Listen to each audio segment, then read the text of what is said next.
अस्सलाम वालेकुम स्टूडेंट्स। मेरा नाम फ़ज़ल वहाब है और आज हम एक्सरसाइज एक नेक्स्ट चैप्टर नंबर 7 हमने पहले कर लिया है और चैप्टर नंबर 8 हम करेंगे। एलिमिनेशन के क्वेश्चंस हैं ये और हम बुक से क्वेश्चंस करेंगे क्योंकि बुक के अंदर जो पास्ट पेपर्स के क्वेश्चंस हैं वो भी अवेलेबल है और कुछ एक्स्ट्रा क्वेश्चंस भी हैं जो कि पास्ट पेपर्स में बहुत कम आते हैं।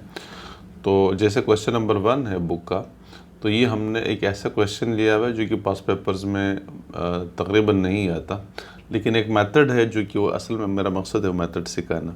तो मैं चाह रहा था कि वो मेथड सिखाऊं, तो इसलिए क्वेश्चन नंबर 1 हम कर रहे हैं। और ये क्वेश्चन जो है उसमें सब्स्टिट्यूशन मेथड से हमने ए को एलिमिनेट करना है, यानी उसके अंदर 2a + 3b - 5 और a - 2b + 1 दो इक्वेशंस हैं। इसमें हम सब्स्टिट्यूट करेंगे किसी एक की वैल्यू, यानी ए की वैल्यू हम दूसरे इक्वेशंस के अंदर डालेंगे और इससे जो हमारे पास आंसर आएगा वो फ्री ऑफ ए होगा, यानी उसके अंदर ए अवेलेबल नहीं होगा, तो वो ए एलिमिनेट हो जाएगा, यानी हट जाएगा उसमें से। तो चलिए क्वेश्चन को स्टार्ट करते हैं, सोल्यूशन को। तो जैसे ये क्वेश्चन है इसमें तो हम ये कर लेते हैं कि ये इक्वेशन है, इक्वेशन 1 है, ये इक्वेशन 2 हमने नाम रख दिया उसके अंदर, ठीक है। और बहुत आसान अच्छा मेथड ये है कि आप उसमें से अगर कोई ऐसा जैसे इस इक्वेशन के अंदर कोफिशिएंट ऑफ ए 2 है, कोफिशिएंट ऑफ बी 3 है, तो इसमें से अगर हम कोई वैल्यू निकाल के उसके अंदर लगाएंगे तो थोड़ा सा मुश्किल हो जाएगा। तो बेहतर है कि हम इक्वेशन 2 से ए की वैल्यू लेके इक्वेशन 1 के अंदर डाल दें, ठीक है। ज़रूरी नहीं है, आप इक्वेशन 1 से भी ए की वैल्यू निकाल सकते हैं और इक्वेशन 2 से भी निकाल सकते हैं, लेकिन यहाँ पे ए चूँकि उसके साथ सब जो कोफिशिएंट है वो 1 है, तो इसलिए आसानी होगी हमारे लिए कि अगर हम ए की वैल्यू इक्वेशन 2 से निकाल के 1 के अंदर सब्स्टिट्यूट कर दें।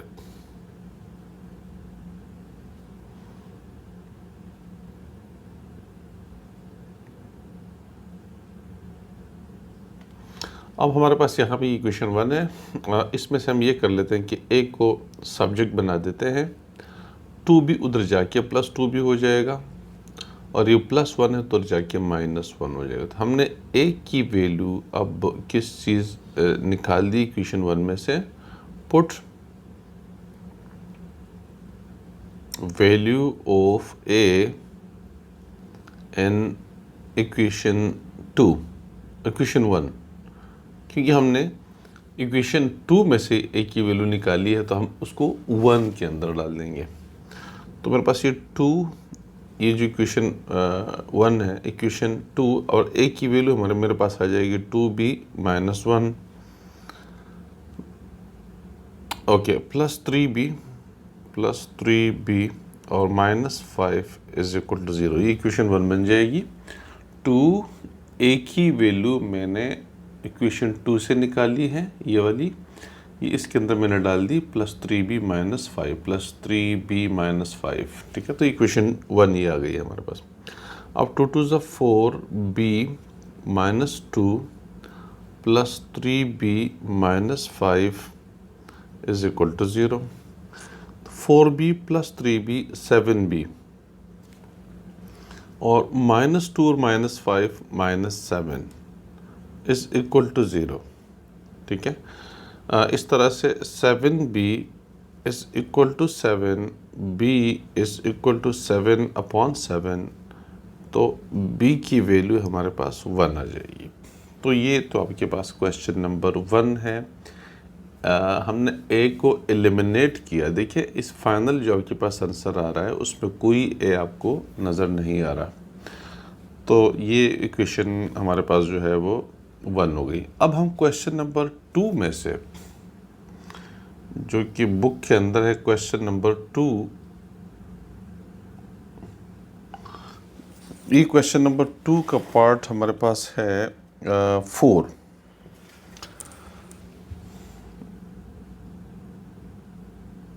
पार्ट 4 है, हम इसको सॉल्व कर लेते हैं। उसमें से हमने किस चीज़ को एलिमिनेट करना है, टी को एलिमिनेट करना है। तो ये इक्वेशन है, क्वेश्चन है वी एफ = VI + GT और S, ये इक्वेशन 1 है। S is equal to we I t plus 1/2 g t square. ठीक है, इस इक्वेशन को भी हम सब्स्टिट्यूशन मेथड से करते हैं, तो इसको हम किस तरीके से सॉल्व कर लेते हैं। अच्छा, इसका इसी इक्वेशन को या एक और क्वेश्चन ले लेंगे सेम, उसको हम फिर कंपैरिजन मेथड से कर देंगे ताकि आपको आइडिया हो कि सब्स्टिट्यूशन मेथड क्या है और कंपैरिजन मेथड क्या है। तो इसमें से टेक इक्वेशन 1 ले लीजिएगा,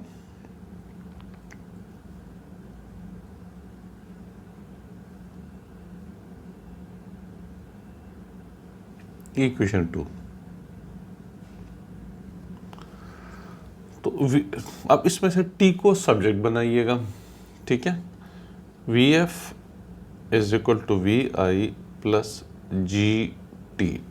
ठीक है, जब मैं सब्जेक्ट बनाऊंगा तो ये v F minus we i को मैंने इधर शिफ्ट किया, वो जी टी आ रहा है। अगर जब मैं टी को सब्जेक्ट बनाऊंगा तो टी इधर छोड़ दूंगा, V F minus we I upon G, क्योंकि ये मल्टीप्लाई हो रहा है जी टी के साथ जी, तो इधर आके डिवाइड हो जाएगा। तो टी जो मेरे पास आ रहा है वो V F minus we I upon G, ये मेरे पास जो है टी की वैल्यू आ गई। ठीक है, अब हम क्या करते हैं कि ये जो टी की वैल्यू है इक्वेशन नंबर 2 के अंदर डाल देंगे। तो put value of t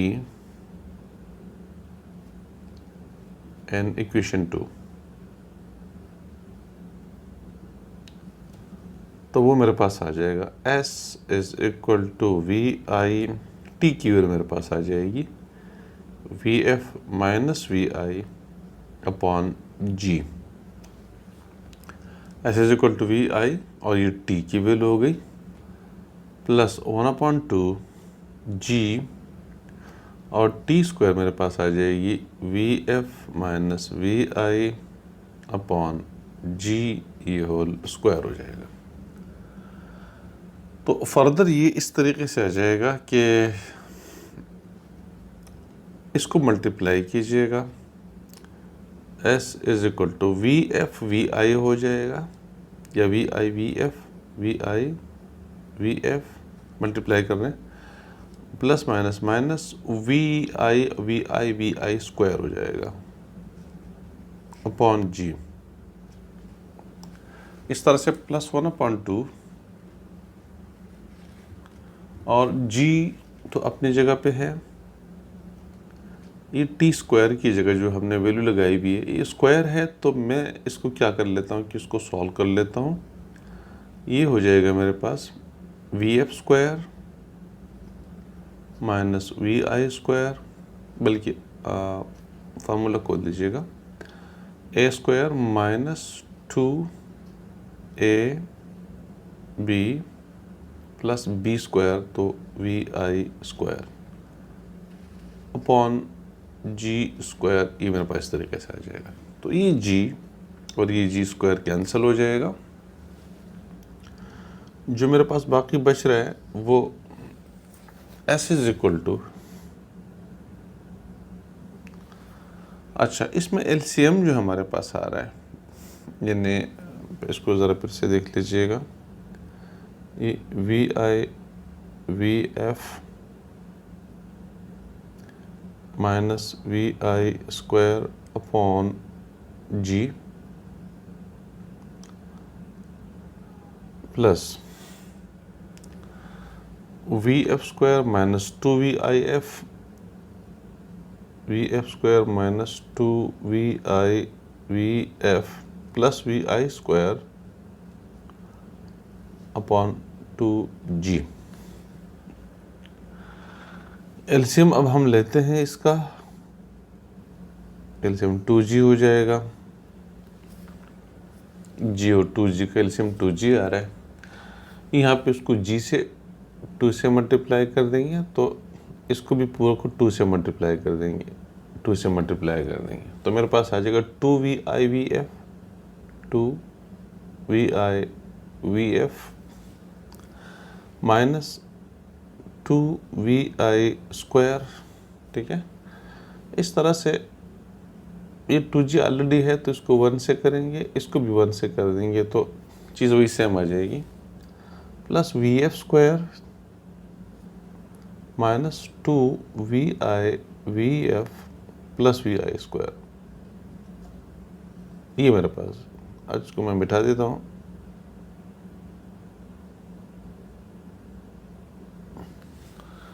okay, ये प्लस 2vivf और माइनस 2vivf कैंसिल हो जाएंगे। ओके, मेरे पास ये 2g इधर आके आ जाएगा, 2gs इधर डिवाइड हो रहा है, इधर आके s के साथ मल्टीप्लाई हो जाएगा।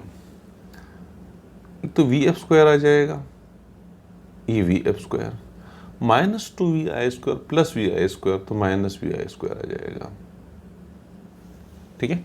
ये फाइनली आंसर आ रहा है हमारे पास। इसमें t को एलिमिनेट करना था। हमने इक्वेशन 1 को, इक्वेशन जो 1 है और 2 है जिसमें t आ रहा है, उसको क्या एलिमिनेट करना, t को एलिमिनेट करना था। तो जिसको एलिमिनेट करना होता है, जिस वेरिएबल को एलिमिनेट करना होता है, इस वेरिएबल को सब्जेक्ट बनाइए। जैसे मैंने इधर t को एलिमिनेट करना था तो इक्वेशन 1 में से मैंने t को सब्जेक्ट बनाया, उसको मैंने इक्वेशन 2 के अंदर डाल दिया और फाइनली जो मेरे पास आंसर आ गया वो फ्री ऑफ t है, उसके अंदर कोई t नहीं है। तो ये मेरे पास फाइनली एक आंसर आ गया।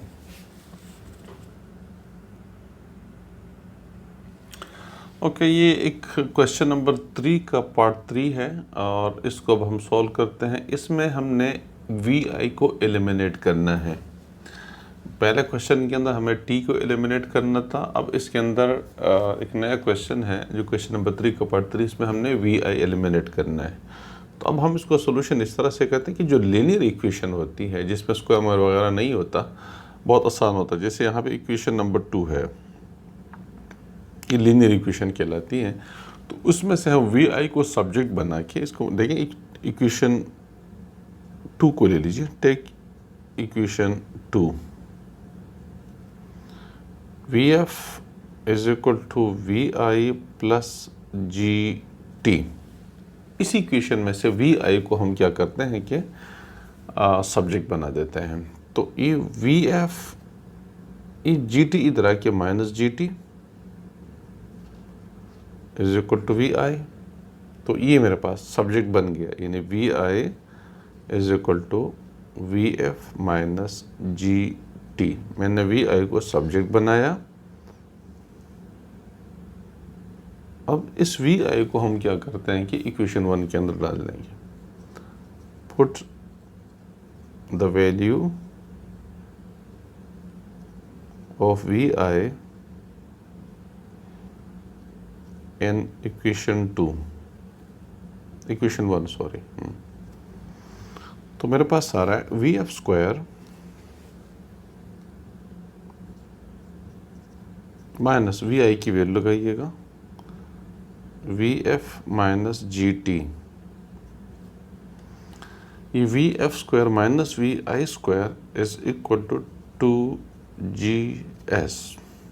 अच्छा, vf² माइनस, अब इसको फार्मूला खोल दीजिएगा तो a² minus 2ab plus b²। तो ये आपके पास आ रहा है a², a मेरे पास vf है तो a² यानी vf² minus 2ab minus 2a is vf, b is gt, ठीक है। vf है gt प्लस b², तो gt का whole square is equal to 2gs।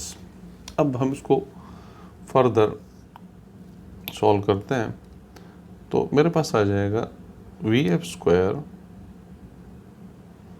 Minus plus minus 2vf gt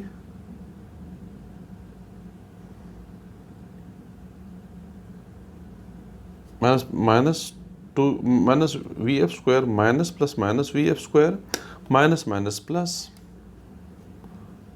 2vf G T